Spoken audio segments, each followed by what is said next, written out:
Probablemente has escuchado esta historia miles de veces. Dios dijo, hágase la luz, y la luz se hizo. Fin del primer día. Simple, ¿verdad? Pero esto es lo que nadie te cuenta. Esa única frase, de apenas 10 palabras en inglés, ha sido debatida por rabinos, físicos, teólogos y filósofos durante más de 2000 años. Porque cuando te sientas y lees lo que el Génesis dice que ocurrió en ese primer día, surgen preguntas que son realmente difíciles de responder. Para empezar, la luz que apareció en el primer día no era el sol. El sol no aparece hasta el cuarto día. Entonces, ¿qué era exactamente esa luz? ¿De dónde venía? Y si no había sol, ni luna, ni estrellas, ¿cómo podía existir siquiera un día? También hay una palabra en hebreo escondida en la última línea del primer día que cambia por completo la forma en que lees el resto de la Biblia. Llegaremos a eso. Pero primero, necesitas entender lo que el texto realmente dice, porque no es lo que crees. Empecemos desde el principio, literalmente. El primer versículo del Génesis dice, en el principio, Dios creó los cielos y la tierra. Suena directo, una declaración clara, pero el hebreo original cuenta una historia ligeramente diferente, y aquí es donde las cosas se complican casi de inmediato. La palabra hebrea para principio es Bereshit, y los estudiosos antiguos notaron algo extraño en ella. Gramaticalmente, no funciona del todo como una declaración limpia y simple. La estructura de la palabra sugiere algo más parecido a «en el principio de», que es una frase incompleta. Está señalando un proceso, no un evento terminado. Algunos traductores la han leído como «en el principio del crear de Dios», lo que cambia el significado por completo.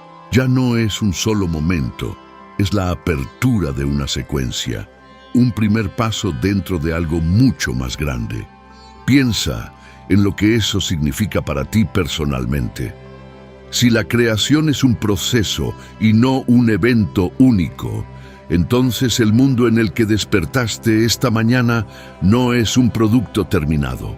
Todavía se está haciendo. La primera palabra de la Biblia abre esa puerta, y esto importa más de lo que piensas, porque la pregunta de si la creación ocurrió en un instante o como un proceso gradual se ha debatido desde antes de la época de Cristo. La primera palabra de la Biblia te obliga a tomar una postura. Pero hay otra capa. La palabra hebrea, bara, traducida como creó, se usa exclusivamente en la Biblia para la creación divina. Los humanos no hacen bara, solo Dios lo hace. Implica traer algo a la existencia de una manera que ningún oficio ni esfuerzo humano puede replicar. Así que el texto no solo dice que Dios hizo algo, dice que Dios hizo algo que no tiene paralelo, ni equivalente, ni comparación en toda la experiencia humana. ¿Y qué creó? Los cielos y la tierra. En hebreo, Hashamayim Behaaretz. Esta frase funciona como lo que los lingüistas llaman un merismo, una figura retórica en la que nombras dos opuestos para referirte a todo. Como decir busqué por cielo y tierra para decir busqué en todas partes. Así que los cielos y la tierra no solo significa el cielo y el suelo, significa toda la realidad, todo lo que existe, el espectáculo completo. Un solo versículo, 14 palabras en el hebreo original, y ya estamos lidiando con la naturaleza del tiempo, la singularidad del poder divino y la totalidad de la existencia. Ahora sigamos adelante, porque el versículo 2 es donde la cosa se pone realmente intensa.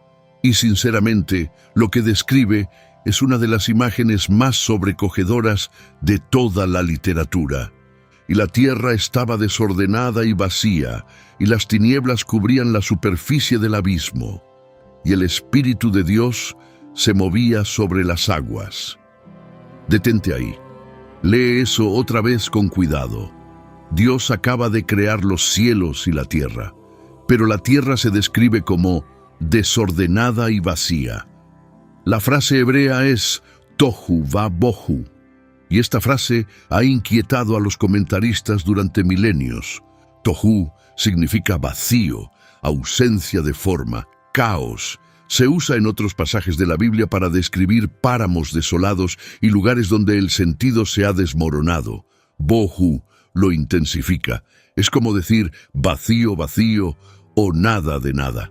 La Tierra, en este punto, no es un planeta como lo conocemos. No es un lugar donde pudieras pararte. Es un concepto sin forma, un lienzo antes de la primera pincelada. Ahora intenta imaginar lo que el texto está describiendo. Sin suelo, sin cielo, sin color, sin forma. Nada que ver, nada que oír, nada que tocar. Oscuridad total, absoluta. No la oscuridad de la noche, porque la noche todavía no existe. No la oscuridad de un cuarto con las luces apagadas, porque los cuartos no existen. Es una oscuridad tan completa que la palabra oscuridad apenas alcanza a describirla. Es la ausencia de todo lo perceptible, un estado donde tus ojos, tus oídos, tus manos serían inútiles, donde la propia conciencia no tendría nada de qué aferrarse. Y en algún lugar de este vacío hay agua.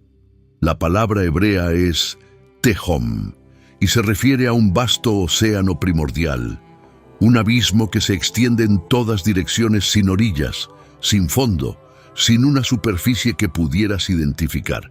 Esto plantea una pregunta que el texto nunca responde. ¿De dónde vino esta agua?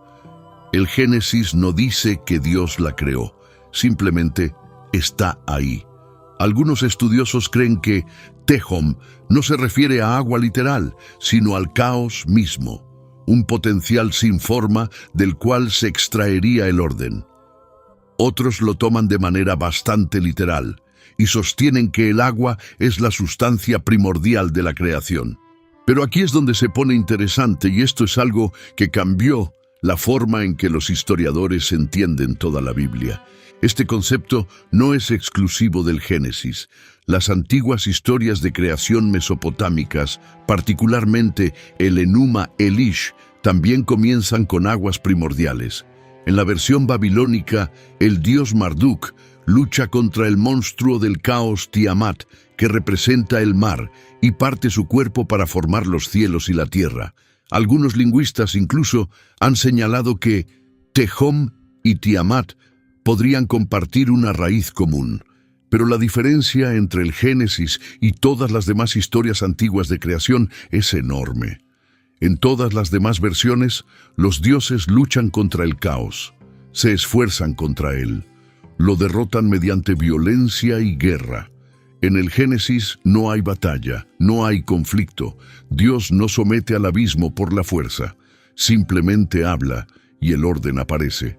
El autor del Génesis no solo está contando una historia de creación, está haciendo una declaración sobre el poder. El verdadero poder no lucha contra el caos. Habla y el caos obedece. Y moviéndose sobre esa agua oscura y caótica está el Espíritu de Dios. La palabra hebrea usada aquí es merachefet. Significa moverse suavemente, aletear o cobijar, como un ave sobre su nido. Ahora mantén esa imagen en tu mente. Oscuridad total, un océano sin forma e interminable, sin sonido, sin movimiento, excepto por una cosa, algo vivo, algo consciente, moviéndose suavemente sobre la superficie, sin estrellarse contra ella, sin partirla, flotando, esperando, como un ave madre posada sobre sus huevos en la oscuridad, sintiendo el calor de lo que está a punto de nacer. Los rabinos del Talmud dedicaron mucho tiempo a discutir qué significaba ese moverse. Algunos lo compararon con una paloma que aletea sobre sus crías sin tocarlas. Otros lo vieron como el aliento de Dios, un viento divino moviéndose sobre la faz de las aguas. En ambas lecturas, la imagen es la misma. Delicadeza antes del poder, paciencia antes de la acción, el ser más poderoso de la existencia, eligiendo moverse con suavidad antes de hablar y traer el universo a la vida. Si alguna vez has estado en un momento de silencio completo antes de que algo grande sucediera, un doctor entrando a la habitación, un teléfono sonando a las 3 de la mañana, el segundo antes de un veredicto, sabes cómo se siente ese tipo de silencio, pesado, lleno de lo que está por venir. Eso es lo que describe el versículo 2, el universo entero conteniendo la respiración. Y entonces, después de toda esta preparación, todo este silencio, oscuridad y movimiento suave, Dios habla. Yehi Or, hágase la luz, 3 palabras en hebreo, 2 sílabas en la primera palabra, 1 en la segunda. Es una de las frases más cortas de toda la Biblia y podría ser la más importante. Según el texto, la luz simplemente aparece, no gradualmente, no desde una fuente, no desde el sol, que no existirá hasta 3 días después. Simplemente existe porque Dios la llamó a la existencia a través de la palabra. Piensa en lo que el texto está afirmando aquí. Las palabras normalmente son solo descripciones. Dices silla y estás señalando algo que ya existe. Pero en el Génesis, el lenguaje funciona de otra manera. Dios dice luz, y la luz sucede. La palabra no describe la realidad, genera la realidad. El habla es el mecanismo de la creación misma. Esta idea resonó a lo largo de la teología judía durante siglos. Los salmos dicen, por la palabra del Señor fueron hechos los cielos. Y cuando el Evangelio de Juan abre con en el principio era el Verbo, y el Verbo estaba con Dios, y el Verbo era Dios. Está conectando directamente con este momento. El Logos, el Verbo, no es solo un concepto, es la fuerza creadora que trajo todo a la existencia, empezando justo aquí, en el primer día. Y hay algo que vale la pena considerar. La palabra griega Logos, que Juan usa en su Evangelio, no significaba solo palabra en el sentido casual. En la filosofía griega, logos se refería al principio racional subyacente que gobierna el universo, el orden invisible detrás de la realidad visible. Heráclito lo usó. Los estoicos construyeron sistemas enteros alrededor de él. Así que cuando Juan escribe, en el principio era el logos, está haciendo una afirmación que habría detenido en seco tanto a los lectores judíos como a los griegos. Está diciendo que la estructura racional de la realidad, la fuerza que mantiene unido al cosmos, no es un principio abstracto, es una persona, y esa persona estaba presente en el primer día, hablando para que la luz existiera. La tradición islámica llega a un lugar similar a través de un lenguaje diferente. El Corán describe la creación mediante la palabra kun, que significa sé. Dios dice kun fayakun, sé y es. El mecanismo es el mismo, la palabra divina como motor de la realidad. Y en el Corán, igual que en el Génesis, no hay lucha, ni esfuerzo, ni resistencia. Dios habla y el universo obedece.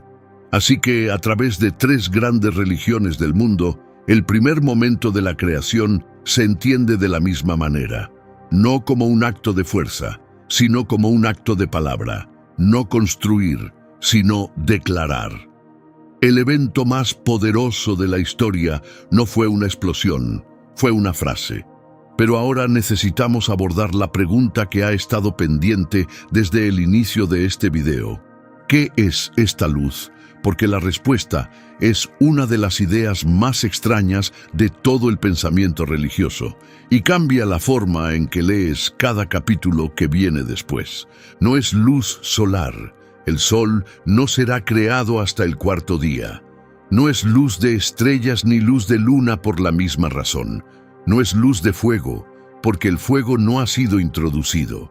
No es un rayo, porque la atmósfera todavía no existe. Entonces, ¿qué estamos viendo? La tradición judía tiene una respuesta, y cuando la leí por primera vez, me dejó helado. El Talmud y varios comentarios rabínicos importantes describen esta primera luz como el Or Haganus, que se traduce como la luz oculta o la luz guardada. Según el rabino Elazar, esta luz original era tan poderosa que una persona podía ver de un extremo al otro del universo con ella, no en sentido figurado, literalmente, lo iluminaba todo. No solo en lo físico, sino en lo espiritual. En su presencia, la verdad era visible. El engaño era imposible. Todo era claro. Imagina eso por un segundo. Una luz en la que no podrías mentir, donde nada podría ocultarse, donde cada motivo, cada pensamiento, cada intención era visible, no como un reflector que expone algo, más bien como si la claridad misma se convirtiera en la atmósfera. No necesitarías buscar la verdad, simplemente la verías. Pero Dios vio que los malvados de las generaciones futuras abusarían de esta luz, explotarían su poder. Así que, según el Talmud, Dios la escondió después de esos primeros días, la guardó, reservándola para los justos en el mundo venidero. El Or Haganus no es la luz que vemos cuando abrimos los ojos por la mañana. Es algo que nunca hemos experimentado, algo más allá de nuestra realidad actual, esperándonos al final de la historia. Algunos rabinos llevaron esto más lejos. El Zohar, el texto central de la Cábala, describe el Or Haganus como la primera emanación de la propia esencia de Dios, no una cosa creada, sino una expresión directa de lo divino. Si eso es cierto, entonces lo primero que entró en el vacío sin forma no fue solo iluminación, fue Dios mismo extendiéndose hacia la oscuridad. El rabino Nachman de Breslov enseñó que esta luz oculta todavía es accesible, no a través de los ojos, sino a través del estudio de la Torá, a través de actos de bondad, a través de momentos de profunda conexión espiritual. Él creía que chispas de la luz original están esparcidas por toda la creación, esperando ser descubiertas. Cada vez que alguien realiza un acto genuinamente bueno, un fragmento del Or Haganus vuelve a encenderse. Piensa en eso la próxima vez que hagas algo amable por un desconocido y sientas esa breve calidez inexplicable. Según esta tradición, ese sentimiento no es algo al azar, es una chispa de la primera luz, la luz original, despertando por un instante. Ya sea que tomes algo de esto de manera literal o no, el concepto es profundo. Lo primero que Dios creó no fue materia, ni sustancia, ni los componentes básicos del universo físico. Lo primero que Dios creó fue luz, y no cualquier luz. Una luz tan pura y tan poderosa que tuvo que ser escondida de la humanidad para nuestra propia protección. Eso redefine el primer día por completo.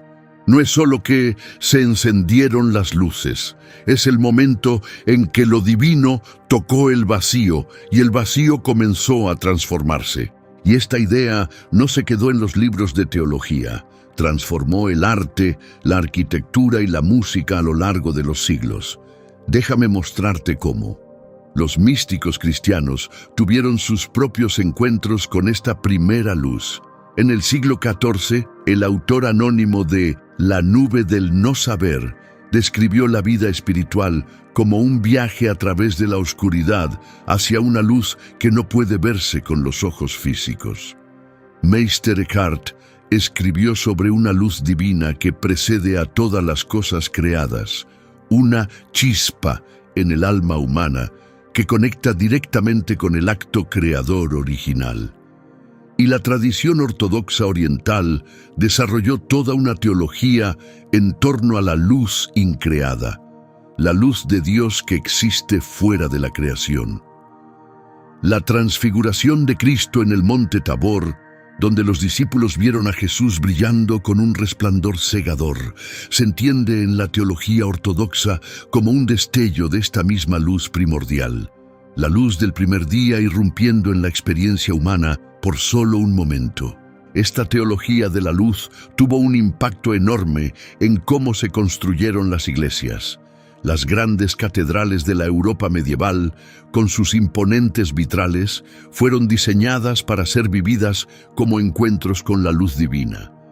Cuando la luz del sol entraba a través de esas ventanas y llenaba el interior de color, el efecto no era solo decorativo, era teológico.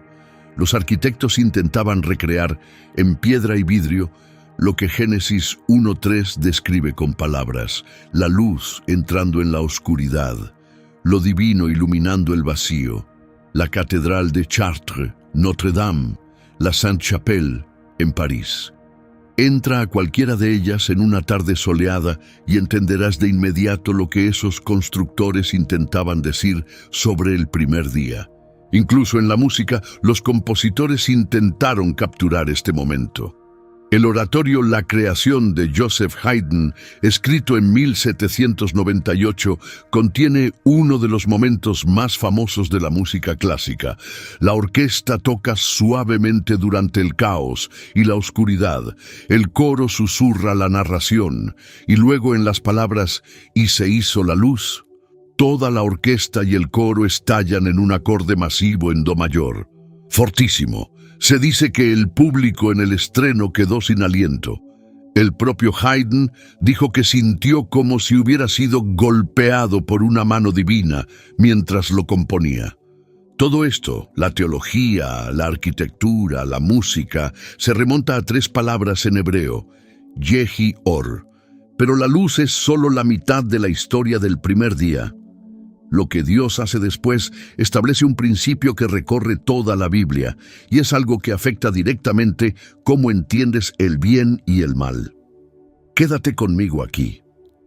Génesis 1:4 dice: Dios vio que la luz era buena, y separó la luz de las tinieblas. Aquí ocurren 2 cosas que merecen atención. Primero, Dios evalúa su propia creación. Ve que la luz es buena. La palabra hebrea es tov, y no solo significa agradable o bonito. Tov en hebreo bíblico lleva connotaciones de aptitud, propósito y plenitud. La luz es buena porque cumple su función prevista. Hace aquello para lo que fue creada. Pero fíjate en lo que no se llama bueno: la oscuridad. Dios llama buena a la luz, pero no dice nada sobre la oscuridad. La oscuridad ya estaba ahí en el versículo 2, antes de que Dios hablara. No es creada, no es evaluada, no es elogiada. Simplemente existe como el telón de fondo contra el cual la luz cobra sentido. Algunos teólogos han leído un significado enorme en este silencio. La oscuridad, en esta lectura, no es exactamente mala, pero no es tov, es la materia prima, la ausencia, el estado sin forma del cual emerge la creación. Y si alguna vez te has preguntado por qué la Biblia parece asociar la oscuridad con el peligro, pero nunca la llama del todo pecado, este versículo es donde comienza esa tensión. Luego viene la separación. Dios divide la luz de las tinieblas, las aparta y crea un límite entre ellas. Este es el primer acto de distinción en toda la Biblia. Antes de la tierra y el mar, antes de los animales y los humanos, antes de cualquier otra cosa, Dios crea una diferencia, un borde, una línea entre 2 cosas. Y esto es importante para el resto de la historia. Si sigues la estructura de todo el relato de la creación, este patrón se repite a lo largo de los 6 días.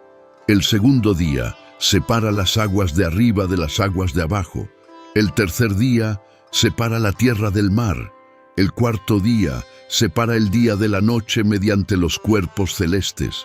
El quinto día separa las criaturas del mar de las criaturas del cielo. El sexto día separa a los animales de los humanos. El acto entero de la creación es fundamentalmente un acto de distinción, de tomar lo que está mezclado, caótico y sin forma, e introducir límites, categorías e identidad. El primer día es la plantilla. La separación es el método.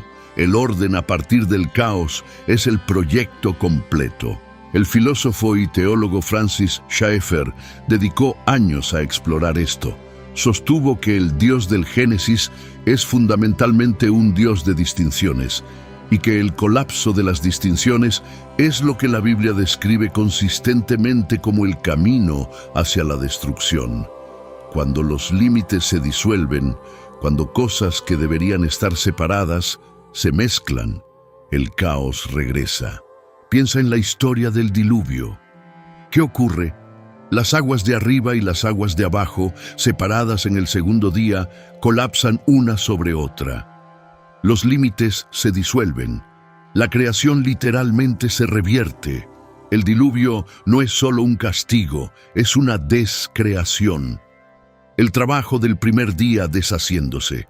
El primer día no es solo el comienzo del mundo, es la introducción del principio que mantiene unido al mundo. Después de la separación, Dios nombra lo que ha hecho. Llama a la luz día y a la oscuridad noche. En nuestro mundo moderno, nombrar las cosas es solo una cuestión práctica. Etiquetamos las cosas para poder hablar de ellas. Pero en la antigua comprensión hebrea, nombrar era poder. Dar nombre a algo significaba que tenías autoridad sobre ello, entendías su naturaleza, lo poseías de una manera fundamental. Cuando Adán nombra a los animales en Génesis 2, no es un ejercicio simpático, es un acto de dominio. Y aquí, cuando Dios nombra a la luz y a la oscuridad, está haciendo lo mismo a escala cósmica. La luz y la oscuridad no son fuerzas independientes compitiendo por el control. Son nombradas, clasificadas y puestas bajo el gobierno divino. Esta es otra diferencia clave respecto a otras visiones del mundo antiguo. En el zoroastrismo, la luz y la oscuridad están atrapadas en una lucha eterna entre dos deidades iguales, Ahura Mazda y Angra Mainyu. En el maniqueísmo, el mundo físico es un campo de batalla entre fuerzas de luz y oscuridad. Pero en el Génesis no hay batalla. La oscuridad no se resiste a ser nombrada. La luz no pelea por territorio. Dios simplemente habla, separa, nombra y sigue adelante, y entonces llega la frase que cierra el primer día. ¿Recuerdas esa palabra en hebreo que mencioné al principio? La que lo cambia todo. Aquí está. Y hubo tarde, y hubo mañana, el primer día. Pero antes de llegar a esa palabra, analicemos el resto de esta frase, porque incluso las partes que parecen simples están cargadas de significado. Primero, fíjate en el orden. La tarde viene antes que la mañana. La oscuridad antes que la luz. El día no empieza al amanecer, empieza al atardecer. En la tradición judía, por eso el Shabbat y todos los días santos comienzan al caer el sol. Cuando el sol se oculta bajo el horizonte el viernes por la tarde, el Shabbat ha comenzado. No es una costumbre cultural cualquiera, está enraizada directamente en este versículo y hay un simbolismo profundo en esa estructura. El patrón de la creación misma se mueve del caos al orden, del vacío a la sustancia, de la oscuridad a la iluminación. Y cada día refleja ese movimiento. Empiezas en lo desconocido, en la oscuridad, y avanzas hacia la claridad.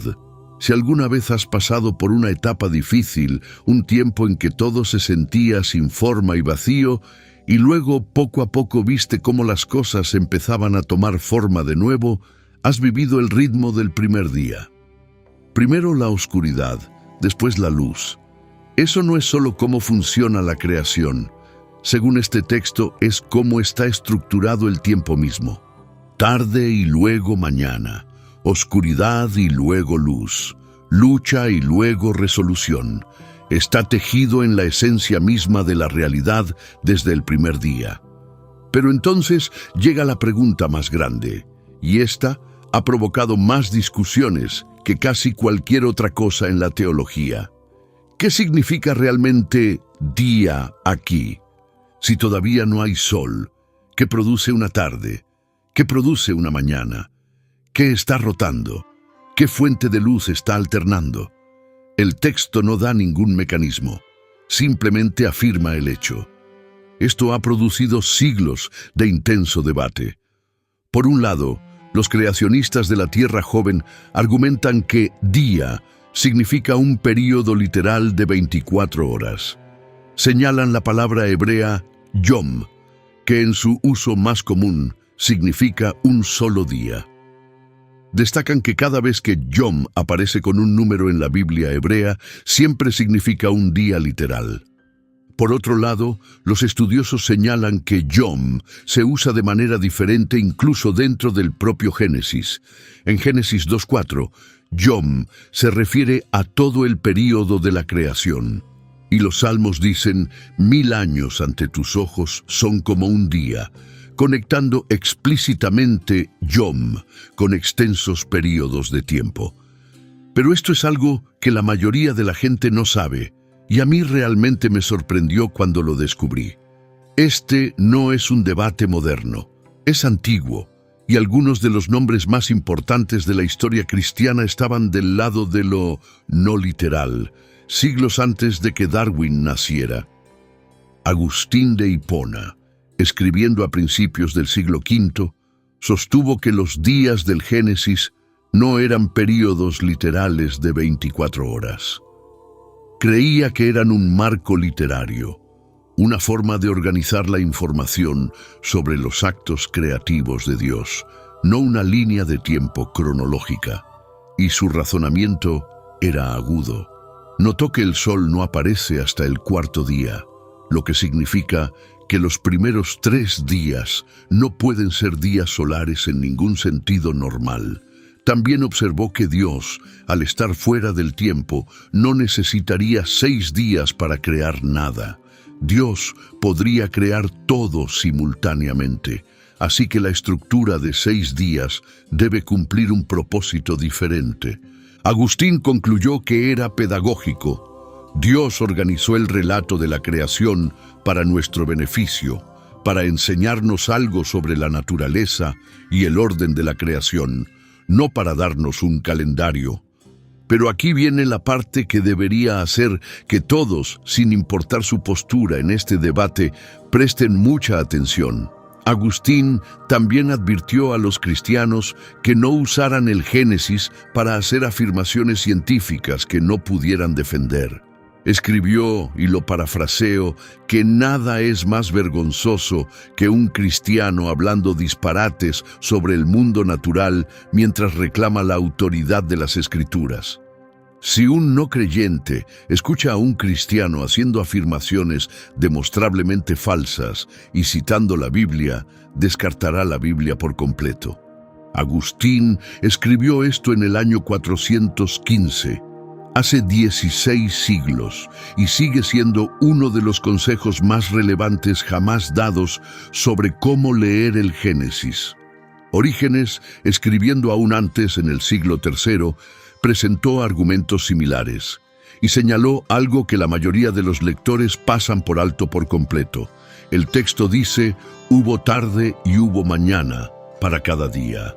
Pero el séptimo día, el día de descanso, nunca recibe esa fórmula de cierre. No hay un y hubo tarde y hubo mañana, el séptimo día. Piensa en lo que eso implica. El séptimo día nunca termina. El descanso de Dios continúa. Todavía estamos viviendo en el séptimo día. Si eso es cierto, replantea por completo el concepto de descanso sabático. No es algo que ocurrió una vez en el pasado lejano. Es el estado actual de la realidad, la era en la que vivimos ahora mismo. Filón de Alejandría, un filósofo judío que escribió antes de Cristo, tomó una dirección completamente diferente. Interpretó los 6 días de manera alegórica, argumentando que representaban un orden lógico de prioridades.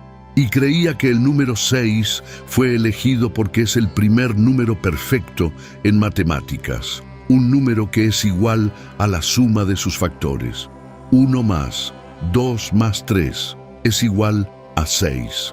Para Filón, la estructura de la creación refleja una armonía matemática, una idea que resonaría siglos después, cuando los científicos descubrieron que las leyes de la física están construidas sobre fundamentos matemáticos. Hay incluso una interpretación del siglo XIX llamada la teoría del intervalo. Esta lectura sugiere que un vasto periodo de tiempo existe entre Génesis 1:1 y Génesis 1:2. En el principio, Dios creó los cielos y la tierra. Punto. Luego, después de miles de millones de años, la tierra estaba desordenada y vacía. Algo ocurrió entre el versículo 1 y el versículo 2. La creación original cayó en el caos, y los 6 días son en realidad una restauración, una reconstrucción. La teoría del intervalo ha perdido popularidad, pero demuestra algo importante. Cada generación trae nuevas preguntas al Génesis 1, y cada generación descubre que el texto tiene espacio para respuestas que no esperaban.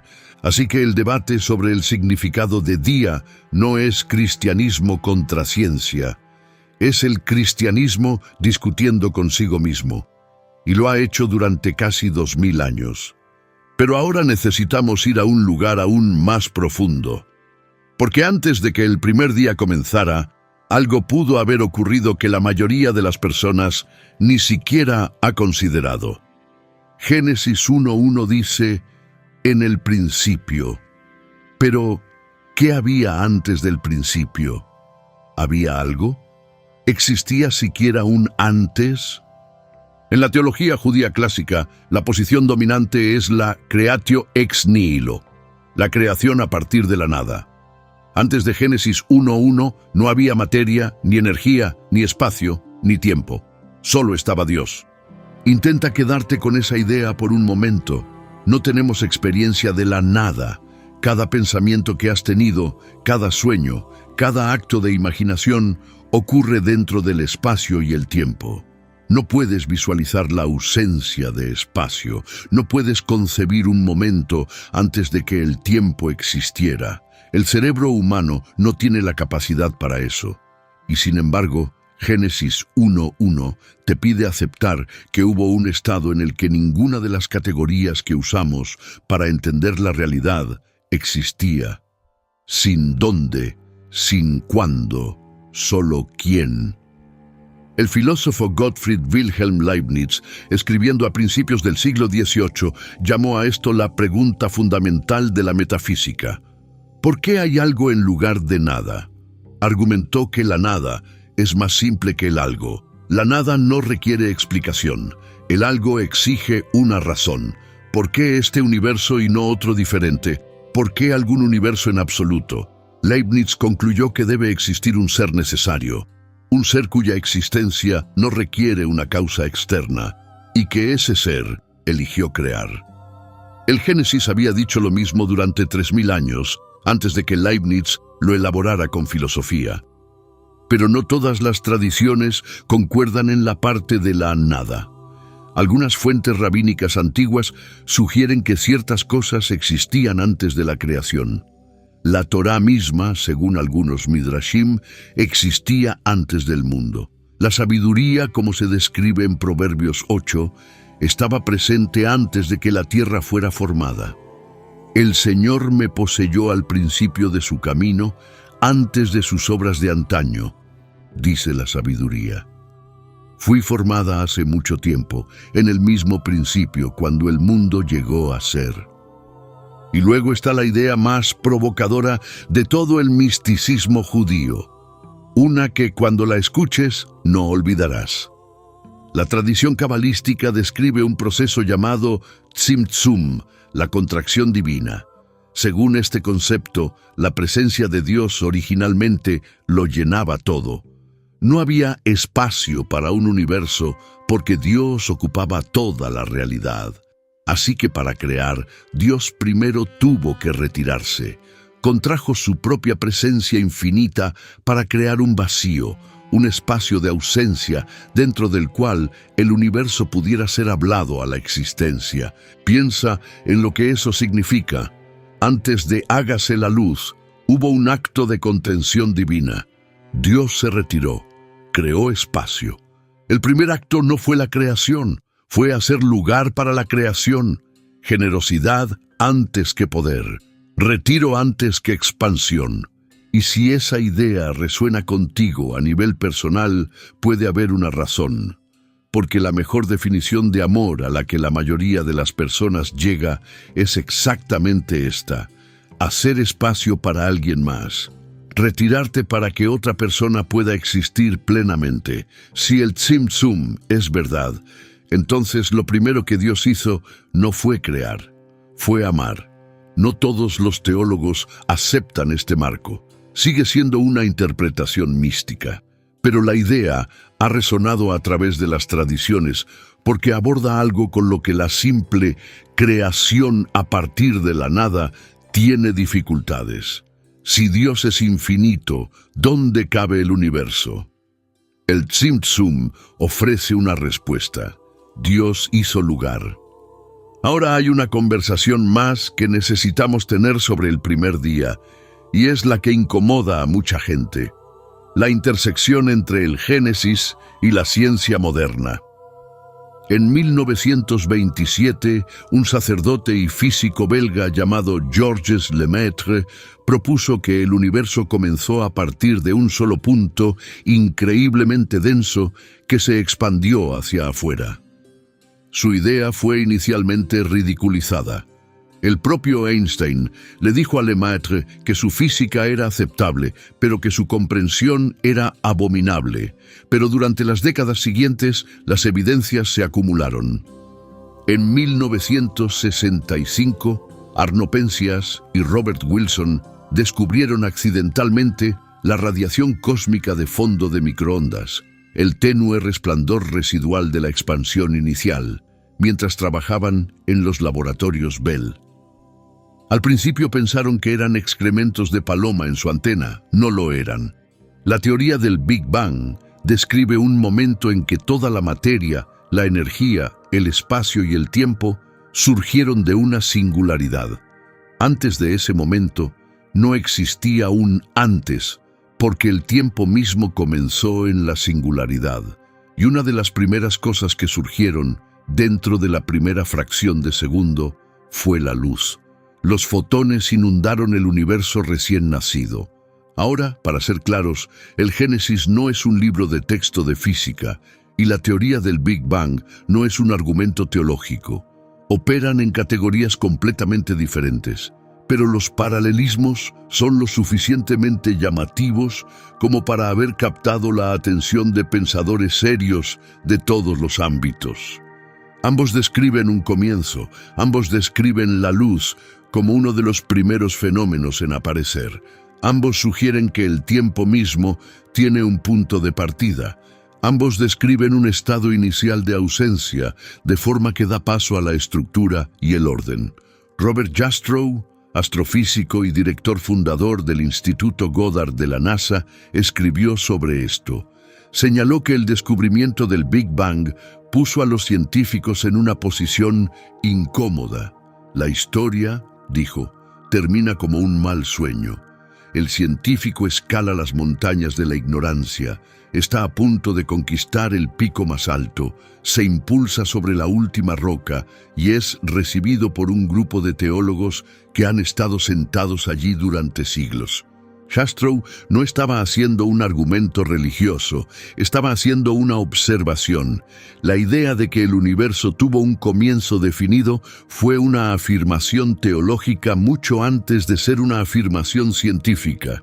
Y cuando la ciencia llegó a la misma conclusión a través de métodos completamente independientes, la coincidencia fue imposible de ignorar.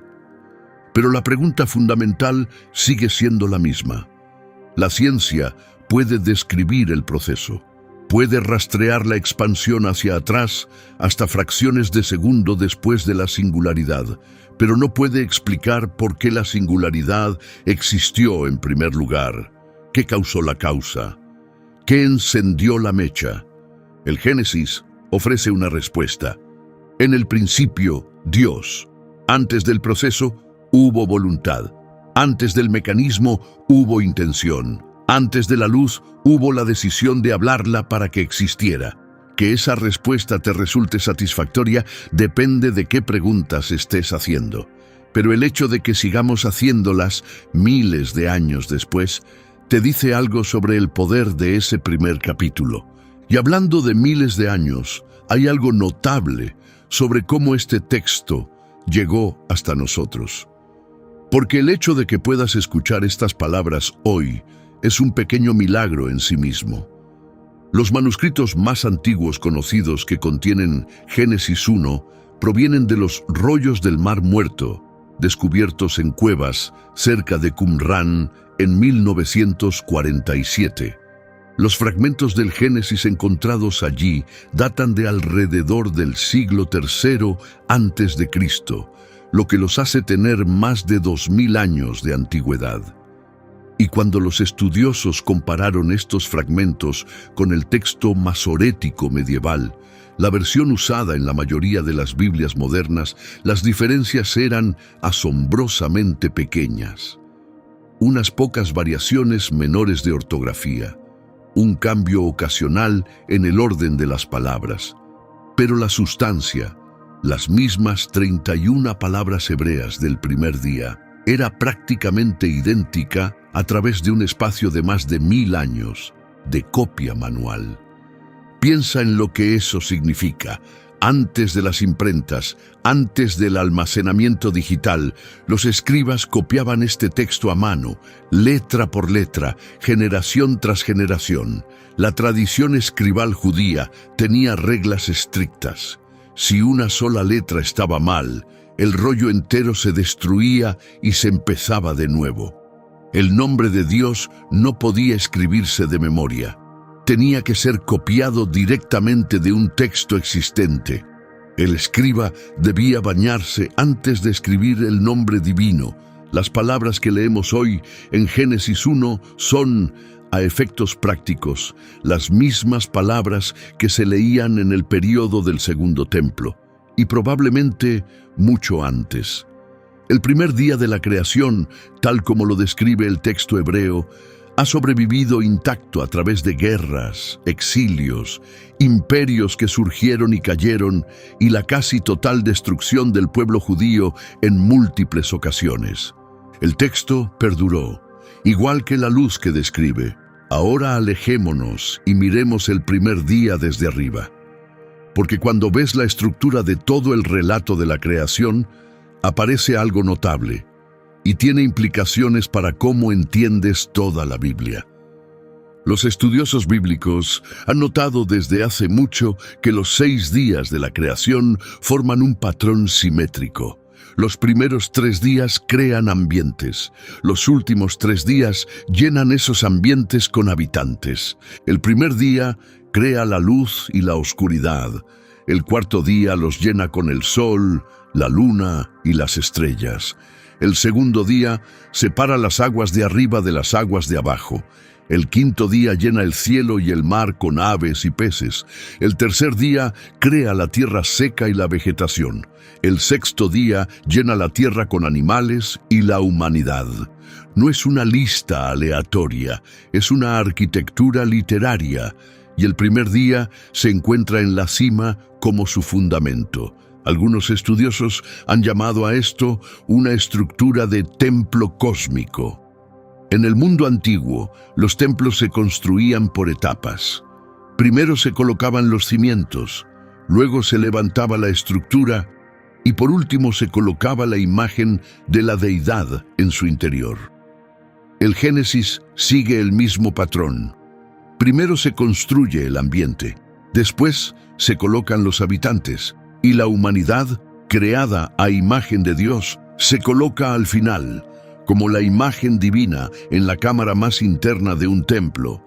Si esta lectura es correcta, entonces el universo entero está siendo descrito como un templo, y el primer día es la colocación de su piedra fundamental. Lo que significa que no solo vives en un universo, vives en un espacio sagrado, y fuiste puesto aquí con un propósito. Y ahora, finalmente, esa palabra en hebreo que te prometí al principio. El texto dice, y hubo tarde y hubo mañana el primer día. Pero en hebreo no dice primer día. Dice Yom Echad, día 1. Y Echad es un tipo de uno, muy específico. No es Rishon, que significa primero en una secuencia. Es Echad, que significa único, unificado, solo. Todos los demás días en el Génesis usan números ordinales. Segundo día, tercer día, cuarto día. Pero el primer día es simplemente un día, no el primero de una serie. Un día que está solo. El comentarista medieval Nachmanides señaló esto y argumentó que refleja la singularidad de este día. En el día 1 solo estaban Dios y su creación. Ninguna división había tenido lugar todavía, aparte de la separación de la luz y la oscuridad. Había una unidad en la existencia que nunca se repetiría. A partir del segundo día, las cosas comienzan a multiplicarse y diversificarse, pero el día 1 tiene una cualidad singular, una unicidad. Y esto es importante por lo siguiente. Echad es una de las palabras más importantes en todo el idioma hebreo. Aparece en el Shema, la declaración central de la fe judía. Escucha, Israel, el Señor nuestro Dios, el Señor es uno. Echad, la misma palabra, el mismo concepto. La unicidad de Dios reflejada en la unicidad del primer día, la unidad del Creador codificada en la estructura de la creación misma. Eso no es teología superpuesta al texto, está integrada en la gramática. Sea esta conexión intencional o no, añade una capa de significado que enriquece el texto más allá de un simple relato de creación. El día 1 no es solo el comienzo del mundo, es un reflejo de la naturaleza de Dios mismo. Entonces, ¿qué ocurrió realmente en el primer día de la creación? Si tomas el texto en serio, en sus propios términos, esto es lo que el Génesis describe. Antes que cualquier otra cosa, estaba Dios. Y el caos, un vacío sin forma, un océano primordial de oscuridad y potencial. El Espíritu de Dios se movió sobre la superficie de este caos, con suavidad, con intención, como un ave flotando sobre su nido en la oscuridad, sintiendo el calor de lo que está por venir. Entonces Dios habló. 3 palabras. Hágase la luz. Y la luz apareció. No era luz solar, no era luz de estrellas, era algo completamente diferente, algo tan poderoso que, según la tradición judía, tuvo que ser escondido por el bien de las generaciones futuras. Una luz que, si todavía brillara, haría imposible el engaño y la verdad sería visible de un extremo al otro del universo. Dios miró esta luz y la declaró buena, apta para su propósito, completa. Luego separó la luz de la oscuridad, el primer acto de distinción, el primer límite, el fundamento de todo el orden por venir. Llamó a la luz día y a la oscuridad noche, reclamando autoridad sobre ambas, y hubo tarde y hubo mañana. Yom Echad, el día único, el día que está solo, un reflejo del Dios que está solo. De esas 31 palabras en hebreo, todo lo demás vendría después. El cielo, el mar, la tierra, el sol, la luna, los peces, las aves, los animales y finalmente una criatura hecha a la imagen de Dios que pasaría los siguientes miles de años intentando comprender lo que ocurrió en esos primeros versículos. Seguimos intentándolo, y cuanto más profundizas, más hay por descubrir. Si quieres ver lo que ocurrió en el segundo día, y créeme, las aguas por encima de los cielos podrían ser el concepto más extraño y debatido de todo el relato de la creación, ese video está en pantalla ahora mismo. Suscríbete si quieres seguir recorriendo el Génesis con nosotros. Apenas estamos empezando, y de aquí en adelante solo se pone más intenso.